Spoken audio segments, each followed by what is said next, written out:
안녕하세요. 강화기독국제학교 임종옥 목사입니다. 욥기서 1장에서는 하나님 앞에서 온전하고 정직하며 하나님을 경외하고 악에서 떠난 자인 욥의 고난의 시작이 나옵니다.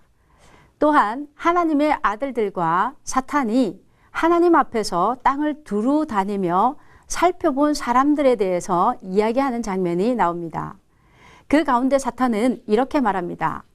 전 세계 곳곳을 돌아다니며 한 사람 한 사람을 유의해서 살펴봤는데 모든 인간들의 공통점이 있더라는 것입니다. 그것은 다 까닭 없이 하나님을 인간이 경외하지 않더라는 것입니다.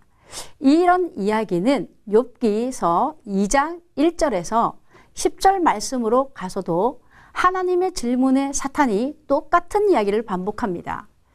여기서 두 가지를 살펴보면 첫째로 사탄의 역할을 우리가 알 수 있습니다. 욥기서에서 보면 사탄의 역할은 믿지 않는 자들, 즉 이방인들을 간섭하는 것이 아닌 하나님의 백성들을 고발하고 시험하는 역할을 하게 되는 것을 봅니다. 우리가 살아가고 있는 삶을 그들은 유의해서 보고 고발하고 있다는 겁니다. 이런 사탄의 주장은 사람들이 까닭 없이 하나님을 경외하지 않는다는 것입니다. 이것에 관해서는 하나님이 인정하는 욥, 온전하고 정직하며 하나님을 경외하고 악에서 떠난 삶을 사는 욥도 똑같을 것이라고 이야기합니다. 둘째는 목적이 있는 신앙생활이 과연 유익한가라는 것입니다. 더군다나 10년 전쯤 목적이 이끄는 삶이란 책이 전 세계적으로 유명한 베스트셀러가 된 적이 있습니다. 모든 사람들이 필독으로 할 만큼 큰 인기를 얻었던 것을 기억합니다. 지금도 많은 사람들이 신앙생활에서 분명한 목적을 세울 것을 이야기합니다. 그리고 분명한 목적에 부합한 명제들을 가지고 그 목적에 맞게 디자인하라라고 이야기합니다. 그래야만 그 목적을 성취할 수 있다라고 이야기합니다. 이와 같이 사탄도 동일하게 이야기하고 있습니다. 아무리 욥이라고 해서 어떻게 까닭 없이 하나님을 경외할 수 있겠습니까? 라고 이야기한다는 겁니다. 욥기서 1장 11절 말씀에 이제 주의 손을 펴서 그의 모든 소유물을 치소서 그리하시면 틀림없이 주를 향해서 욕하지 않겠습니까? 2장 5절 말씀에 그의 뼈와 살을 치소서 그리하시면 틀림없이 주를 향하여 욕하지 않겠습니까? 이렇게 인용한 1장이 현대인들에게 있는 물질의 복이라면 2장에서는 건강과 장수의 복입니다.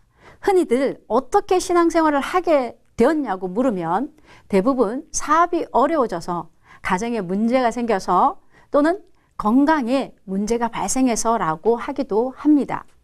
또 자녀가 속을 썩여서 라고 하기도 합니다.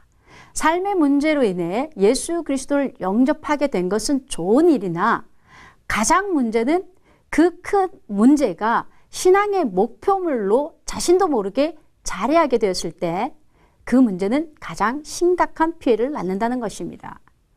회사가 갑자기 어려워져서 교회를 나가서 기도를 했는데 더 어려워지기만 해서 교회를 그만 나가겠다라고 하시는 분들도 계십니다.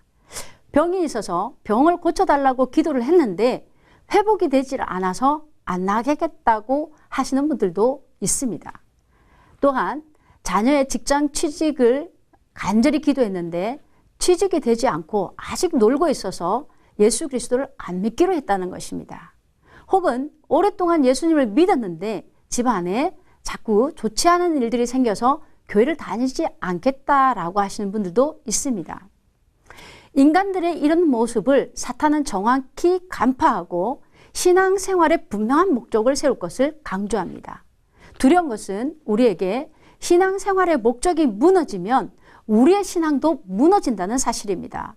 마치 전제된 것이 성취가 되지 않았을 경우에 우리의 신앙이 아무런 의미가 없다라고 판단하게 되는 것입니다.